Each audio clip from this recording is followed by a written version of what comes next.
The flames of the Yajna Kund lit up with each offering, the sacred fires eager to accept the gifts of these rare and determined souls. The shadows of the two men came alive in a wild, rapturous dance across the dimly lit walls of the cave, their bodies shining with an unearthly aura after 3 years of intense penance. This is a story about sacrifice, surrender, and immense faith. Faith in one's Guru, faith in the power of sadhana, and above all, faith in the grace of Divine Mother.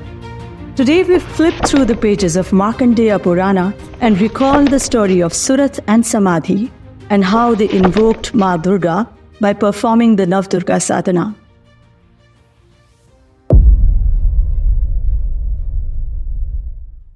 Puranas are our itihasa, a sacred history kept alive through the ages by the sacrifices of our great saints. If you enjoy listening to the stories from our ancient scriptures, tap the subscribe button and let's begin. Once, King Janmejaya of the Kurus sat before a circle of sages. His face was buried in his palms. Having recently come of age, the young king had arranged for a Sarpayagna to avenge his father Parikshit's untimely death, caused by Takshaka, the king of the Nagas.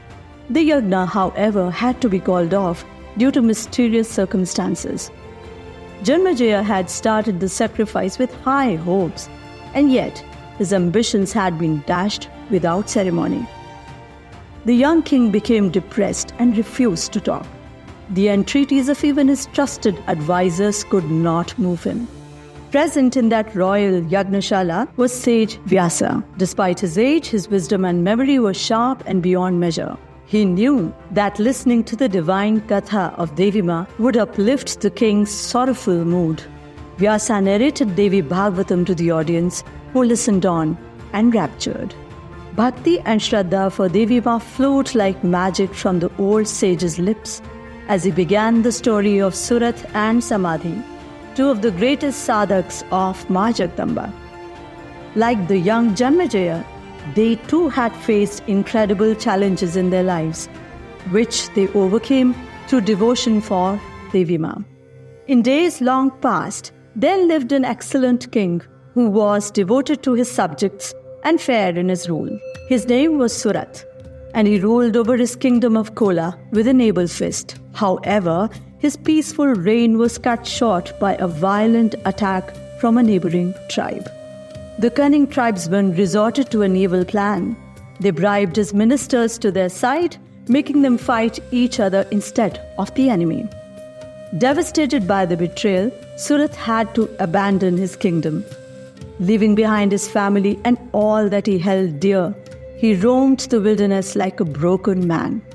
With no home, no shelter to call his own, he finally found the ashram of Rishi Sumedha hidden deep within the forest. Rishi Sumedha, a sage with great spiritual powers, was seated on an asan under the soft shade of a dense grove of shal trees.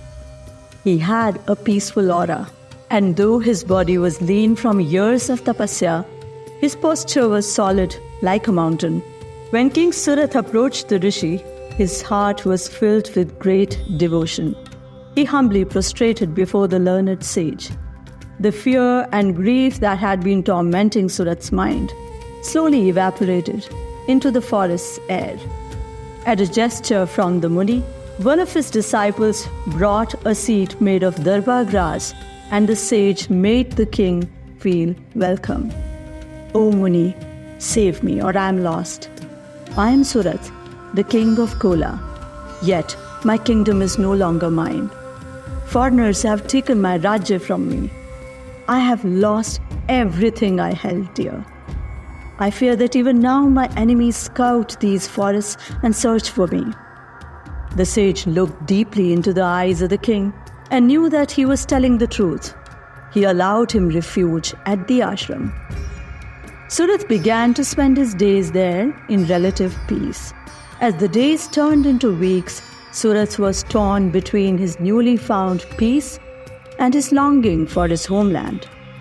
One morning, as he sat under the shade of a tree, his thoughts about his people and their suffering under the new rulers grew louder, threatening to shatter his fragile state of mind. Just then, he saw a man passing through the forest. He looked as sad as Surat had been when he first arrived. Hearing the stranger, Surat asked, "Who are you, noble wanderer? And why do you roam these forests like a lost man?"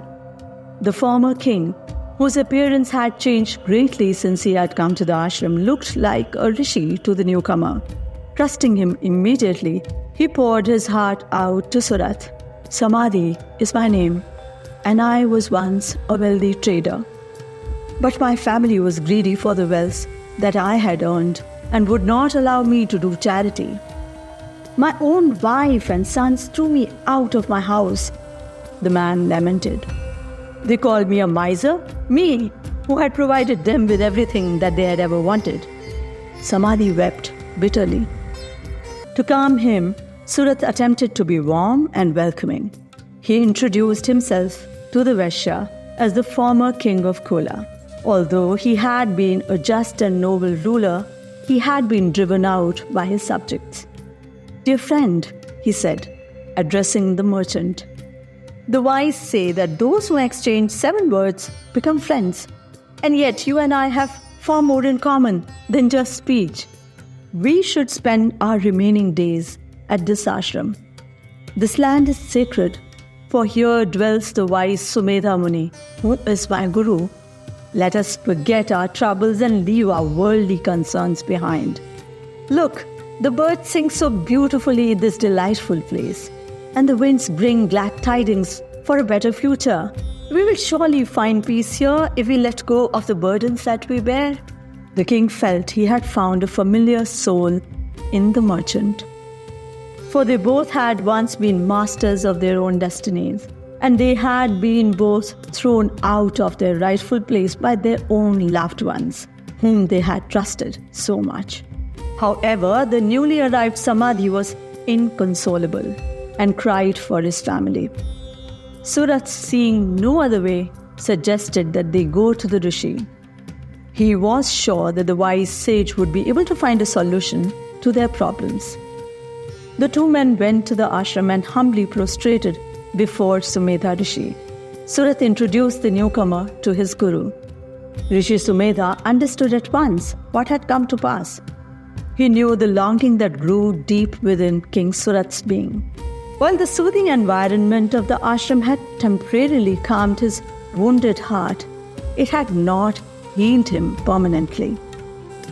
Indeed, he saw how the old flames of passion burned like embers in his eyes, stoked by that merchant Samadhi's passionate cries. Suppressing a smile and with a resigned voice, the Muni declared, "All is the play, the Leela of Ma Jagdamba. She is Mool Prakriti, the root of all causes. She gives us moksha, liberation from this life and all other lives. Worship her, pray to her, devote your lives to her, and she'll change your world for you." The 2 Shishyas listened to the sage with their eyes transfixed, their ears hanging onto every strand of nectar that dripped from the wise Sumedha's lips. "Tell us how to worship her, O Rishi." The Rishi then gave them the 6 syllables of the 9-lettered mantra to invoke Devi. He described every step of the rituals to worship her, how the aspirant must rise before the sun rises, in a symbolic gesture of the seeker's own ignorance and great desire to attain enlightenment. He described the method of Sandhya Vandan, the ancient way of welcoming the dawn, the process of performing the Achaman, and the selection of an auspicious seat, the Asan. He elaborated on pranayam and the method of Bhuta Shuddhi, which is the purification of the elements that make up one's body. Then the wise sage described to them the 9 different forms of Mother Divine that are invoked over 9 nights through the sonic energies of her mantras. Sage Sumedha then described the sacred yagna with the specific daily ingredients. Finally, he spoke about the need for dan or charity. No worship is complete without charity. The sages of the Vedic times conducted their yagnas wishing for the benefit of the entire world and every single being in it. They understood the interconnected nature of this existence, that the individual cannot prosper quickly unless forces like society and nature lend assistance. His discourse at an end, the rishi smiled gently at his awestruck shishyas. The suffering in your life is just Maa's subtle way of calling out to you. She is reminding you of your true nature that you have forgotten because it is buried deep within you, under layers of accumulated memories and conditioning. Whether she grants your desires or removes the very cause of your pain and sorrow, that's up to you and her alone. She is Bhukti Mukti Pradayini,